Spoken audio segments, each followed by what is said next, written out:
যখন তাদের শরীর কাজ করে না তখন তাদেরকে উত্তেজক এমন কিছু পদার্থ দেওয়া হয়, এমন কিছু হাইপার ডোজ মেডিসিন দেওয়া হয় যার ফলশ্রুতিতে তারা ব্যাক টু ব্যাক দেখা যায় যে অনেক লম্বা টাইম তারা নাকি সেক্স করতে পারে। এখন পর্নোগ্রাফির সাথে পরিচিত না এমন হাজারের একজন ব্যক্তি খুঁজে পাওয়া যাবে না। ঠিক আছে, বাংলাদেশের পরিসংখ্যান বলছে যে বাংলাদেশের স্কুল পড়ুয়া প্রায় 77% ছেলে মেয়ে পর্ন দেখে। এটা আবার কথা না, বা আপনি গুগল করেন এবং দিন দিন মেয়েদের পর্ন দেখার প্রবণতা বাড়ছে, এটা লেখা আছে।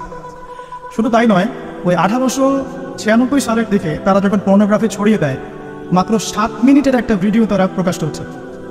ঠিক আছে, এবং তার নামও তারা দিয়েছিল, আমার নামটা ঠিক খেয়াল নাই, আর আমি এগুলো ফিল্মস দেখিনি, আমি গুগলের নামটা দেখেছি কী নাম ছিল।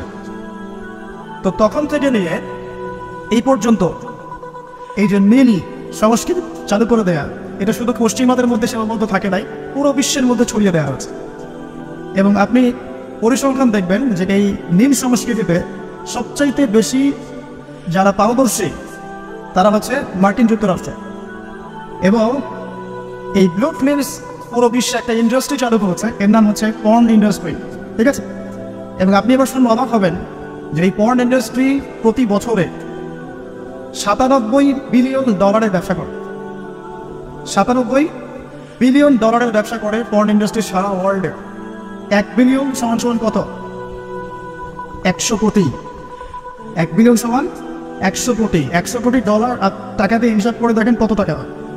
$97 বিলিয়ন ব্যবসা হয় প্রতি বছর এই পর্ন ইন্ডাস্ট্রির মধ্য দিয়ে। এবং এই ইন্ডাস্ট্রির ফিল্মসগুলো হলিউড বলিউডের চেয়ে বেশি শ্যুট করা হয়। এবং আমেরিকার লস অ্যাঞ্জেলেস নামক একটা জায়গা আছে না, এটাকে বলা হয় পর্নের স্বর্গরাজ্য। মানে এখানেই সব পর্নের শুটিংগুলো আগে হতো। একটা পর্যায় থেকে সেখান থেকে সরিয়ে ক্যালিফোর্নিয়া নিয়ে আসা হয়েছে। কখন সরানো হয়েছে? যখন সেখানকার প্রশাসন একটা আইন জারি করলো। কি আইন জারি করলো? যে এখানে শুটিং করতে হলে বাধ্যতামূলক কন্ডোম ব্যবহার করতে হবে। নাউজুবিল্লাহ পড়বেন না? তো তারা এটা ব্যবহার করার পক্ষপাতী না, তখন ওখান থেকে ইন্ডাস্ট্রি সরিয়ে ক্যালিফোর্নিয়ার দিকে নিয়ে যাওয়া হয়েছে। তো শুধু আমেরিকায় প্রতি বছর $10 থেকে $12 বিলিয়ন ব্যবসা করে এখানে। দ্বিতীয় স্থানে আছে ইউরোপের কান্ট্রি ব্রিটেন, তারপরে আছে সাউথ আফ্রিকা, তারপরে অন্যান্য কান্ট্রি জার্মানি, এদিকে আপনার সুইডেন, ফিনল্যান্ড, আমাদের উপমহাদেশের অনেক কান্ট্রিও আছে। ঠিক আছে, তো এই যে নীল সংস্কৃতি সারা ওয়ার্ল্ডে তারা ছড়িয়ে দিল, এখান থেকে আমি একটা নাম চুজ করেছি আর কি, যে নীল দর্পণ। আমি কিন্তু লেকচারে এখানে যাইনি, জাস্ট ইন্ট্রোডাক্টরি কিছু কথা বললাম যে নীল দর্পণ নামটা আমি কেন দিয়েছি এই কারণে। তো মূল লেকচারে যাওয়ার আগে আমি আপনাকে কয়েকটা পরিসংখ্যান দেখাই। তার আগে বলে দিই যে এর ফলশ্রুতিতে শুধু যে ধর্ষণ বেড়েছে এমনটা নয়, বরং সমকামিতাও বেড়েছে। এখনকার পরিসংখ্যান বলছে মার্কিন যুক্তরাষ্ট্রের 52% মানুষ মনে করে যে সমকামিতাকে স্বীকৃতি দেওয়া উচিত, এবং 41% মানুষ মনে করে দেয়ার দরকার। কিন্তু আইনত এটা লিগ্যালাইজড, এটা ওদের বাক স্বাধীনতা। এটা কানাডা অনেক আগে করেছে, ব্রিটেনেও আছে, অস্ট্রেলিয়াও স্বীকৃতি দিয়েছে, এবং দিন দিন আস্তে আস্তে আমাদের ভারত থেকে শুরু করে আমাদের দেশে পর্যন্ত এগুলোর বিস্তার বেড়ে গেছে। এবং তারা এখন সংগঠন তৈরি করেছে, তাদের ফ্ল্যাগ আছে, তারা অধিকারের কথা বলে, তারা স্বীকৃতি চায়। এবং পর্ন সম্পর্কে পড়তে গেলে দেখলাম যে নর্মালি পর্নের যে ভিডিওগুলো হয় এগুলো হচ্ছে চলচ্চিত্রের মতো, জাস্ট যেমন একটা নায়ক নায়িকা শুটিং করে, গায়ক গায়িকা যেমন শুটিং করে, ঠিক এরকম করেই ফিল্মস শ্যুট করা হয়। আপনি যখন এটা সার্চ করবেন দেখবেন পর্ন ইন্ডাস্ট্রি থেকে বের হয়ে আসা কিছু ওদের কথা মতো পর্ন স্টার, তারা সাক্ষাৎকার দিয়েছে যে এই জগৎটার সম্পূর্ণটাই হচ্ছে মিথ্যা এবং ফেক। যা দেখানো হয় এটা টোটালি ফেক। এবং কোনো কোনো ক্ষেত্রে তাদেরকে বাধ্য করে জালের মধ্যে ফেলে এই ইন্ডাস্ট্রির মধ্যে অনুপ্রবেশ করানো হয়, যেখানে ওদের কোনো ইচ্ছাও থাকে। একবার জড়িয়ে গেলে কোনো সেখান থেকে আর বের হতে পারেন।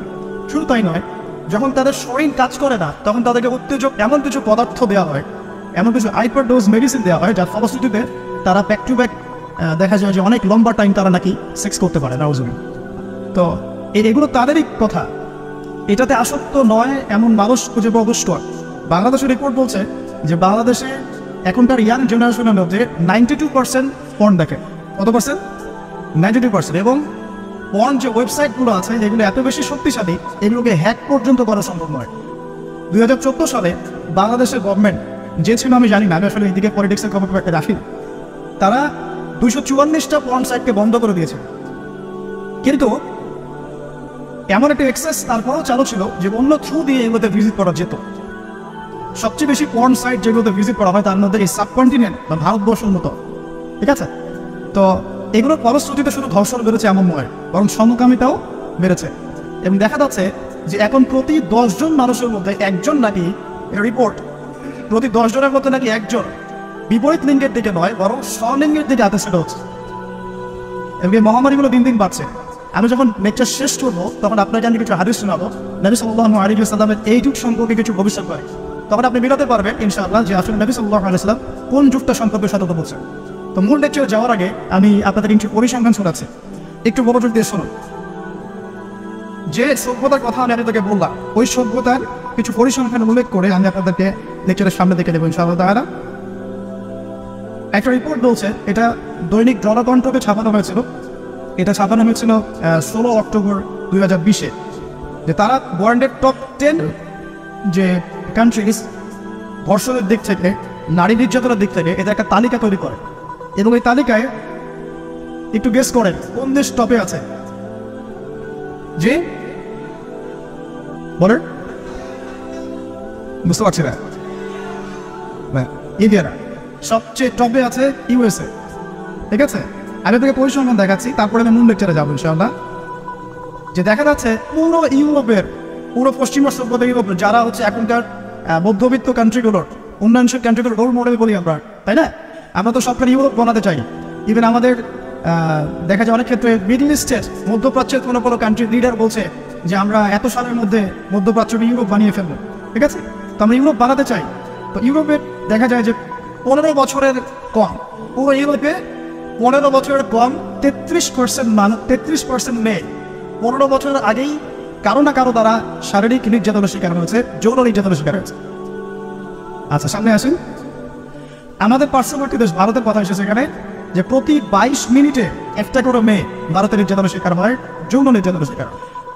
বাংলাদেশের সংখ্যাটা কত এটা আপনারা বের করবেন, পরে দেখছি। শীর্ষ 10-এর তালিকায় প্রথমে আছে আমেরিকা, যেখানে বলা হচ্ছে যে 99% পুরুষ, 99% পুরুষ এরা উন্নত যৌন বিষয়গুলোতে আগ্রহী, ঠিক আছে? 1% পুরুষ চাচ্ছে যে ফ্যামিলি হোক, নর্মাল আমি ইসলামিক যেটা চিন্তা করি, ফ্যামিলি হোক, বিয়ে শাদী হোক, তারপরে বাচ্চা কাচ্চা হবে, এটা তারা 1% মানুষ চায়। ফ্রি সেক্সুয়াল যে রেভলিউশন, এটাতে 99% পুরুষ বিশ্বাস করে। তারপরে আসেন, তারা বলছেন যে এখানে আমেরিকাতে প্রতি 6 জন মেয়ের মধ্যে একজন ধর্ষণের শিকার হয়, প্রতি 6 জন মেয়ের মধ্যে একজন ধর্ষণের শিকার হন। এবং যে পরিসংখ্যানগুলো করা হয়েছে এটা মাত্র 16% কেসের ভিত্তিতে, বাকিটা কেসই করেন। যারা কেস চলছে, এই কাগজপত্র আছে, এর মধ্যে দেখা যায় প্রতি 6 জনের একজন ধর্ষণের শিকার হন। তো এরপরে দ্বিতীয় নাম্বার তালিকায় আনা হয়েছে সাউথ আফ্রিকার, দক্ষিণ আফ্রিকা। এটাকে বলা হয় ধর্ষণের রাজধানী। কি বলা হয়? ধর্ষণের রাজধানী। এখানে দেখা যায় যে শুধু 2012 সালেই, অনলি 2012 সালেই 65,000 ধর্ষণের ঘটনা রয়েছে। আমি পরে আপনাকে হাদিসগুলো বলবো, আপনাকে পরিসংখ্যানটা দোকানে থাকে। 65,000 ধর্ষণের ঘটনা ঘটেছে শুধুমাত্র সাউথ আফ্রিকাতেই। আর সাউথ আফ্রিকার 4,000 নারীর উপর জরিপ করে দেখা গেছে যে তাদের মধ্যে প্রতি 3 জনে একজন জীবনে একবার না একবার একজন পুরুষের দ্বারা যৌন সহিংসতার শিকার হয়েছে, প্রতি 3 জনে। এরপরে আরেকটা জরিপে দেখা গেছে যে আফ্রিকার 25% পুরুষ, পুরো আফ্রিকার 25% পুরুষ, মানে 4 ভাগের 1 ভাগ পুরুষ জীবনে একবার না একবার কোনো না কোনো মেয়েকে ধর্ষণ করছে। এগুলো আমাদের রিপোর্ট না, কিন্তু আপনি অনলাইনে পাবেন। এরপর আসেন 3 নম্বরে রাখা হচ্ছে সুইডেনকে। এবার সুইডেনকে খুব হাইলাইট করা হয়, খুব উন্নত কান্ট্রি। দেখা যায় যে 2009 সালে সুইডেনে ধর্ষণের হার ছিল 58%। কত পার্সেন্ট? 8%। আচ্ছা, 4 নম্বরে যে দেশ খুব পরিচিত আমাদের পাশে, ভারত, সেখানে বলা হচ্ছে যে 2012 সালের জরিপে ইন্ডিয়াতে ধর্ষণের রিপোর্ট করা হয়েছে 24,923টা। 24,923। আসেন, তারপরে একজন রিপোর্টে বলছে প্রতি 22 মিনিটে সেখানে একজন মেয়ে ধর্ষিত হচ্ছে। 5 নম্বরে আছে যুক্তরাজ্য, মানে ইংল্যান্ড, যেটাকে আমরা বলি যে ওই যে রানী এলিজাবেথ মারা গেলেন, খুব শোক পালন করলাম না। আচ্ছা, তো তাদের মধ্যে বলা হচ্ছে যে প্রতি বছর গড়ে 85,000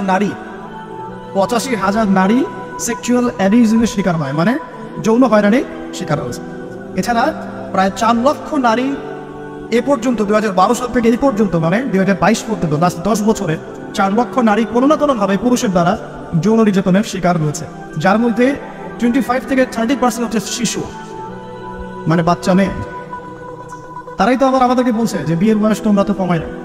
আচ্ছা আসেন এবার আরো সামনে যাই। জার্মানি পরিসংখ্যান, জার্মানি হচ্ছে এখন 6 নম্বর। জার্মানিতে বলা হচ্ছে যে সরকারি হিসেব মতে এখানে 2,40,000 নারী এবং কিশোরী জার্মানিতে ধর্ষণের শিকার হয়ে মারা গেছে, মারায় এই পর্যন্ত হিস্ট্রি। তারপরে আরেকজন হিসাবে বলছেন যে প্রযুক্তিতে জার্মানি এগিয়ে আছে ঠিকই, তবে 65,07,394 জন নারী এই পর্যন্ত জার্মানিতে ধর্ষণের শিকার হয়েছে, পুলিশের নথিতে রিপোর্ট আছে। আসলে সামনে এটা গেল জার্মানির কথা। এরপর ফ্রান্সের সেম কথা, 75,000 নারী প্রতি বছর ধর্ষণের শিকার হচ্ছে, যাদের মধ্যে 10% হচ্ছে শিশু। এবং কানাডার কথাও এখানে আছে, কানাডাও লিস্টের মধ্যে আছে 8 নম্বরে, যেখানে বলা হচ্ছে এই পর্যন্ত 25,16,918 জন রিপোর্ট করেছে।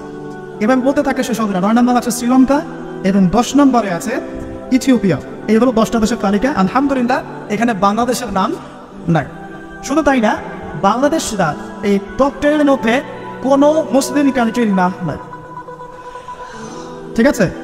তো এরপরেও তারা দেখবেন বোরখা, হিজাব, নারীর স্বাধীনতা, নারী কেন বিয়ে রাখছো, হ্যাঁ তোমরা পোশাক নিয়ে বেশি কথা বলো, বাড়াবে, এই কথাগুলো ওরাই এদেরকে শিখায়।